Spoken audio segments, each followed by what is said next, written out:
Hola, bon dia. Com a estudiant de periodisme i cogestora dels contes d'Història i Fotos d'Oliva, vull donar-vos la benvinguda a un nou apartat que consisteix en entrevistes a personalitats olivenses o persones que vulguin compartir informació sobre l'actualitat d'Oliva. Comencem aquesta nova secció de YouTube amb l'entrevista al pintor i escultor olivense Miguel Vicés Riera, que ens va rebre amb els braços molt oberts i al que des d'ací volem agrair de tot cor la seva col·laboració. Espero que vos agrade i que la disfruteu tant com jo vaig disfrutar realitzant-li les preguntes. Tu com i quan vas descobrir que la pintura i l'escultura eren a lo que volies dedicar? Des de sempre pràcticament. Quan anava a un espectacle, anava al cine, i vaig saber que la figura humana m'atrapava. I era un mensatge com un estat d'ànim. Entonces, aquest mensatge emitia moltes sensacions. I això emetia un mensatge que jo vibrava, entonces jo sabia que hi havia un món que descobrir. I ja més tard ho vaig veure per mitjans dels museus, més que les escoles. I el que en l'escola vaig descobrir primer va ser el modelat. Jo no sabia que... Jo mateix no tenia no sabia que tenia facultats per tot això. No ho sé, això dient la gent. Jo volia passar desapercebut, no volia destacar en res. Ni crec que vaig ser un niño prodigio, no res. El que passa que hi ha una sensibilitat especial que tenia que aflorar, tenia que demostrar-se. I a la llarga es va reflectir. I ja el dic, o sigui que el missatge que ens portava la vida dia a dia, doncs jo reflectia en els quaderns, fent dibuixets i tot això. Entonces jo pensava que l'important per a mi era saber conseguir el que jo volia, fer.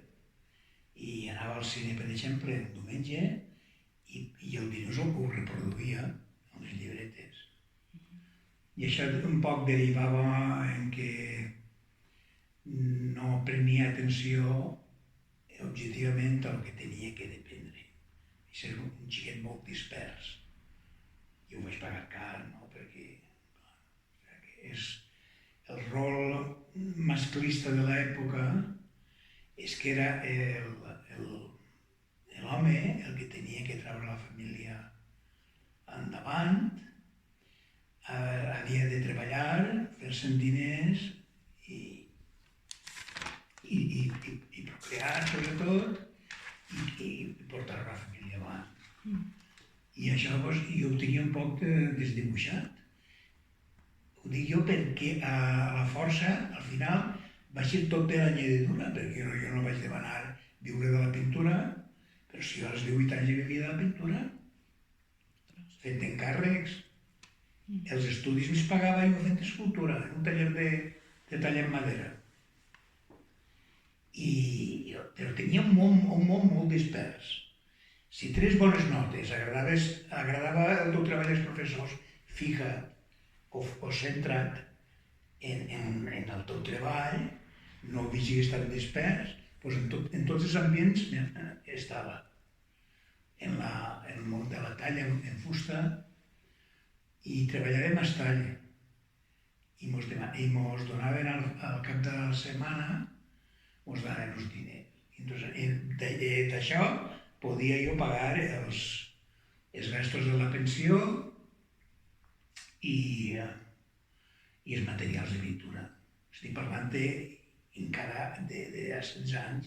Sí, de jovent. Perquè jo vaig eixir d'Oliva als 13 o 14.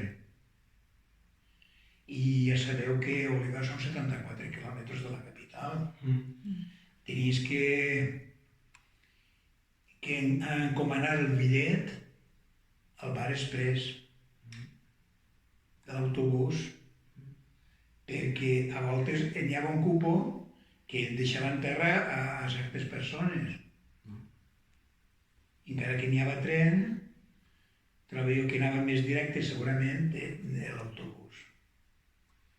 O sigui que va ser una infància prou dificultosa, trobo jo. Jo sempre ho dic que és una infància a lo Dickens, a lo Charles Dickens, perdó. I en aquests capítols que toca superar, jo anava, pues, diguem, formant-me. I jo trobo que la part autodidacta en la meva joventut és molt important, compaginant amb la part acadèmica, clar. Però és que la part acadèmica no la donaven molt clara, no tenien... En vez de la part, diguem, tècnica, que era el dibuix tècnic, que sí, que el donaven perquè s'havia de donar. També hi havia la qüestió d'anatomia artística, que era una anatomia per andar per casa, segons dient, inclús el mateix professor. Però es tenia que treballar moltíssim. A les 8 del matí n'hi havia que estar allí. Tenies en les mans una tíbia o un peroné d'un cadàver i tenies que desxifrar-lo gràficament i explicar les apòfisis i tots els detalls. Jo inclús a voltes tenia el bocat baix del pupitre i anava compaginant. En aquella edat ja estava jo treballant en una oficina de publicitat. I allà va ser un espai obert per a mi, perquè vaig conèixer el món de l'exterior mitjançant les revistes que venien d'importació i aquestes revistes tenen aquestes fotos tan bones i aquestes reproduccions artístiques em va obrir, ho dic jo per la part gràfica, perquè la meva obra té un punt basat també en la gràfica, en el dibuix, el que és la tinta xina, la plomilla, els ròtrings, tot com és una cadena, un eslabó porta un altre. Jo anava fijant-me en les exposicions, en els museus, en els programes culturals que venien, els cineclubs, anar al cineclub universitari, l'Institut Alemany, la casa del Centro de Estudios Norteamericanos, que estava a la plaça Manises, a València, en què vaig exposar la primera vegada allí, justament, en companyia d'una col·lectiva, de gent col·lectiva que estàvem en les mateixes inquietuds. I això és la història, Vale. Alguna volta t'han negat o han intentat convèncer de que no el dedicares a la... Això contínuament. Sí. I hi ha una autocrítica mateixa d'una persona a si mateix que es pregunta o es qüestiona moltes coses. Per què m'he dedicat a això? Per què em costa treballar tant? Per què m'alço a les 5 del matí per acabar una exposició? No sé, és un continu discurs entre tu mateixa. Per què te'n vas anar a Madrid per estudiar sobre escultura? Perquè al taller n'hi ha més possibilitats. Sí. El taller era molt bo, allí. Inclús teníem la part de fundició en bronze, cosa que en València no podia perquè era una ciutat perifèrica i no tenia aquesta facilitat. Vale. En quin moment comences a guanyar diners amb els teus treballs i com comences a moure't en el món de l'art? Pues fent encàrrecs, els 16, 17, 18. I jo trobo que en el 68 va ser com una eixida al món per mig de... Crec que va ser per un premi que em va atorgar una exposició i vaig eixir jo com a segon, crec, un accèssit.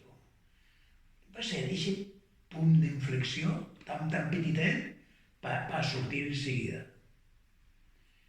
I després van vindre aquí exposicions, la gent ja comentava alguna cosa, i inclús la gent de fora, hi ha un client va fer una proposta per fer l'exposició a França, d'ells es començar a fer altres coses, em vaig anar al francès de 9 anys, important, i jo tenia un món fixe per mi, un món configurat, en lo jove que era.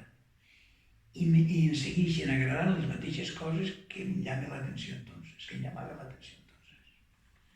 No sé per què. Què creus que és el més dur de dedicar-se a la pintura? El més dur, doncs tindré que estar expost a un continu criteri de l'opinió de la gent. Entonces n'hi ha un risc, clar. Perquè tu pots pintar per a tu mateixa. Jo no crec que ningú pinte per a si mateixa. Tots donem algo, donem hasta l'egoisme, a compte. Tenim tot. Entonces, cada un en la seva inflexió pròpia siga en un moviment, en una frase, en una forma de ser, en un gest, reflectint conforme som. O sigui que som a la vegada receptius, ho donem tot. Donem les nostres ambicions, al final es queda tot així, perquè tot és fu. I això ve del concepte barroc, era per a bo. El concepte barroc de que transit gloria mundi, que tot és fum a la vida. I així no és la vida. Es fluix, se'n va tot, i es queda en un no res, en un somni, es queda en un somni tot. Bueno, a veure, com definiries el teu estil? Quin estil o moviment creus que es veu més reflectit? Estic dins d'un realisme, pot ser un realisme, diguem, no sé, com t'ho diria, poètic, realisme poètic, perquè té un contingut que no es queda simplement en lo superficial. No partix de la integració de la... No partix de la desintegració del color com a fet impressionista. Quins han sigut les teues inspiracions o els teus antecedents? Lo que tenia a l'abast. Lo que tenia a l'abast, lo que ho veia i ho reinterpretava. Perquè està clar que no és un realisme, seguint la pregunta anterior, que no és un realisme, diguem, pur i cru, sinó jo ho deforme,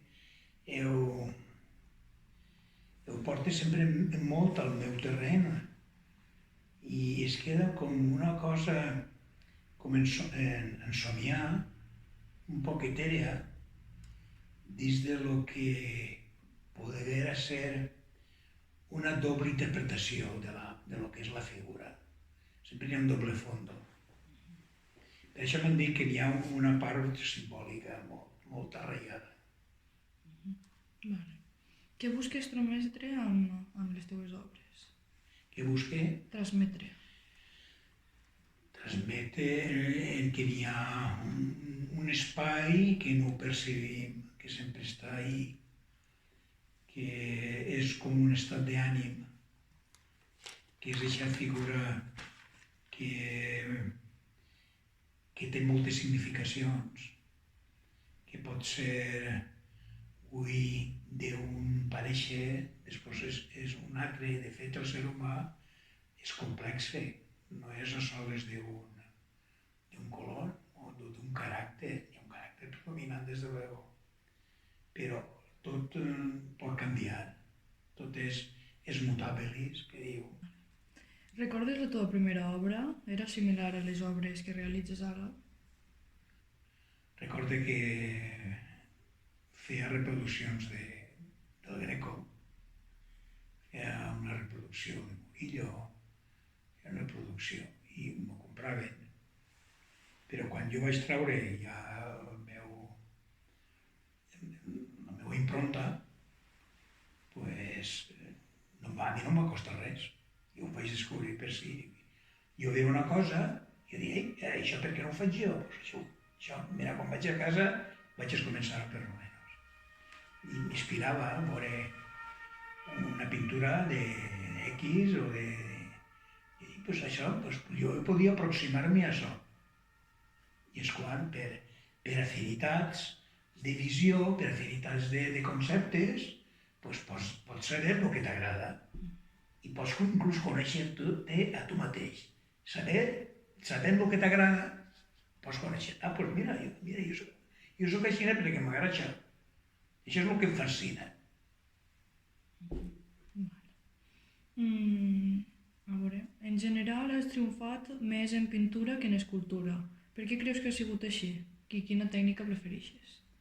La pintura és molt més flexible. És més flexible. Jo no crec que sigui més triomfant. No sé la paraula triomfant, no sé el que és. Jo triomfar jo no sé el que és això. Però vull dir-te que l'escultura ha tingut molts premis, fora d'Espanya. I la pintura és que és molt dúctil.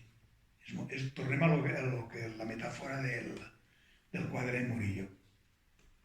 És més fluida, el contingut és més fàcil, és més dúctil, sempre hi ha un cartó que omplir, mentre que l'escultura n'hi ha que fundir-la en bronze o n'hi ha que passar-la a terracota, que és el fang torrat, cuit. I això porta un risc, per si es bada o es trenca, saps? Que és molt més fàcil la pintura perquè és més a l'abast. És més a l'abast. Vale, quina prefereixes de les dues, de les tècniques? És una espècie de, diguem, doble personalitat. Sense una cosa no va l'altra. És el caminar. Sense el peu esquerre no va sense la dreta. És una visió que tinc. A voltes pinte com a escultor i faig escultura com a pintor. L'obra que més t'ha marcat, tant teues com d'altres pintors? Tu agarres una pintura vas a la Galeria de los Uffizi en Florència i entres al museu i qualsevol quadre d'estos d'impacte el deixa flipat, el deixa emocionat, i això em va passar molt prompte. I al passar molt prompte agarres una línia de direcció, és com trobar un camí, trobar una referència. Dir, pues això és el que a mi ens juga. Entonces, quan veus el polític Portinari, per dir-te els menys coneguts, perquè clar, els tòpics ja sabem, el crític Portinari d'Hugo van der Goes, i te'n vas després a veure un Andrea de Sarto, o te'n vas a veure el mateix Botticelli, i bueno, és que ja t'obren un camí, perquè a tots els pintors, per actuals que siguen, això és el traçat, això és la línia que han fet. Perquè abstracte i expressionisme i surrealisme ja n'hi ha a l'abast de tota la història de la pintura. N'hi ha un cubisme ja descobert en quadros de Bramante, en el Renaixement. O sigui, ningú ha descobrit res. Ho etiqueta. Està tot descobert. El que passa que n'hi ha que aportar cada un el seu i ho transmuta en el seu pensament. I la forma que tingués de reflectir és la forma personal d'aquesta interpretació. Com vas a descobrir la figura humana? Com vas a descobrir l'home o la dona? Si està allí, sempre ha estat allí. Les pintures d'Altamira, en el neolític i en el paleolític, en aquest cas, ja t'han donat la solució. Ja està ahí els baixos relleus i els altos relleus, aprofitant les textures de les roques. En la monocromia del negre i les grasses roges que feien els bisontes, recordeu?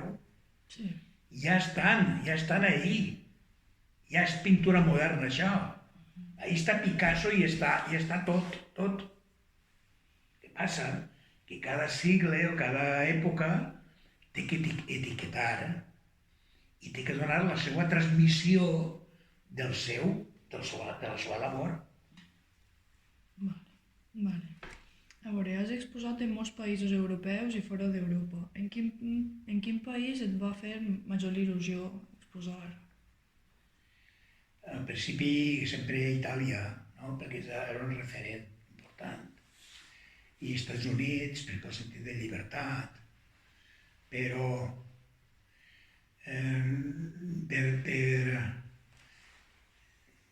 per culs que siguen, sempre n'hi ha sempre les barreres, l'idioma, la distància, la cosa que està molt implicada actualment ja en el Dèneu, que és la figura del marxant, que és una espècie de coladero, una espècie de, de pantalla que fa les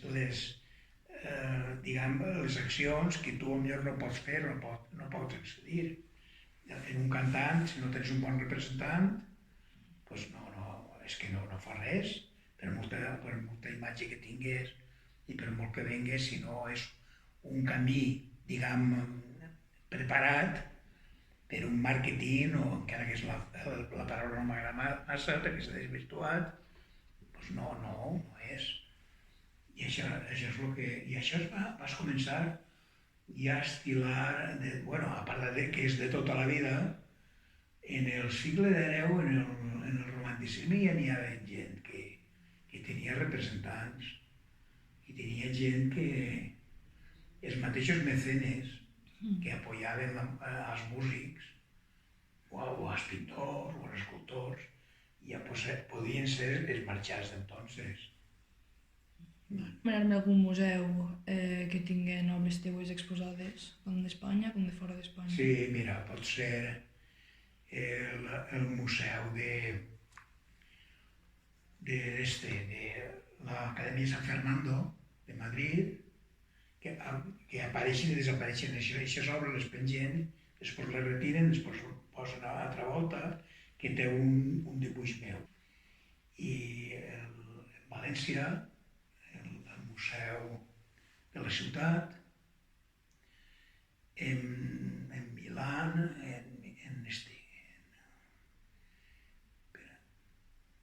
en Torino. Hi ha una acadèmia que es diu Santa Rita, en Vignale Reale, que té un quadre meu que me l'han premiar, les condicions eren deixar el quadre. I això, o sigui, moltes institucions. De fet, jo sempre he viscut del col·leccionista, del que ha fet un encàrrec, del que compra en galeria, i he estat 25 anys o més col·laborant en uns galeristes de Catalunya al 50%. Hi ha molts tipus de venda. En aquest 50% ells el pagaven al catàleg, l'anunci de l'exposició en La Vanguardia. Jo he estat molt de temps en Catalunya en contacte. Ara és que s'ha pagat tot per lo del Covid i company. Ara està totalment bloquejat l'assumpte. Sí, ningú vol fer projectes, ningú vol comprometre-se. Ha escrit un llibre últimament, meu, una monografia, que ni siquiera s'ha presentat. No s'ha presentat per lo del Covid i problemes. A veure...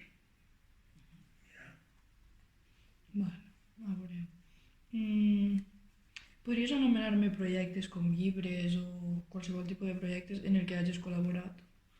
Estic intentant recopilar datos per fer una antologia crítica. Per menudeta que siga, posar referències que estiguin publicades.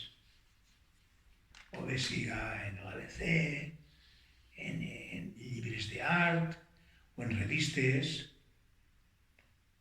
qualsevol cosa que componga tot el que és la visió que puga tindre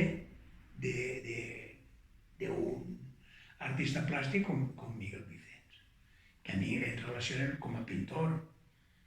No sé, jo podria ser també una altra cosa, no ho sé. Aquest món es pot expressar en qualsevol forma. No? Sí. Estàs treballant a part en alguna altra cosa més? O... Estic fent encàrrecs i estic acabant coses d'ensaig que estava fent, diguem, mesclant tècniques mistes, fustes en pintura. O sigui que estic totalment investigant contínuament. Sempre en moviment. Sí, sí, sí. Vale. Si no hubieras sigut artista, a què t'hauria agradat dedicar-te? No ho sé, no m'ha parat a pensar-ho. Podia haver sigut un xic del poble, un dia haver anat a collir, una vegada un dia haver anat, no? Perquè els meus pares no tenien molta terra i no sé si interès que fora jo llaurador. Mon pare era un bon tècnic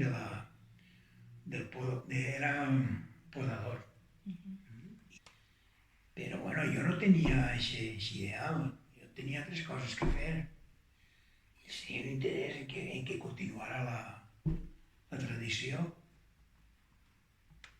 Mira, nadie es perfecto. I no sé què és millor. Home, sí, No sé què és millor. Així bé. A veure, és que últimament hem escrit la biografia de Salvador Cardona i vam veure que tu vas col·laborar en el llibre d'Iniciació en la història d'Oliva. Sí. T'ho va demanar ell directament? Sí. Sí? Com va ser això? Pues, no sé, diguem veure que jo tenia capacitat de fer alguna il·lustració, pues vam reunir Paco Brines, Salvador i jo, i cada un treia el seu. I Antonio Mestre. Antonio Mestre també estava implicat, recorde. I n'hi havia alguns més, Hi ha inquietuds. I jo trobo que va ser un pas a fer altres coses, i ja em dic. Vale, a veure. Què opines de la pintura actual i quins canvis observes de la pintura de quan tu vas començar? Bueno, de lo actual tot no quedarà. Ahí el temps ho garbella. El temps per si selecciona. N'hi ha com una espècie de fast food de l'art. O sea, listo para llevar y consumir y adiós. Perquè moltes coses queden decoratives en funció d'un ambient, que això ho han dictaminat X decorador o X. Això no té que quedar sempre. Això quedarà com una moda, des de luego. Però vull dir-te que el temps es reflecteix molt.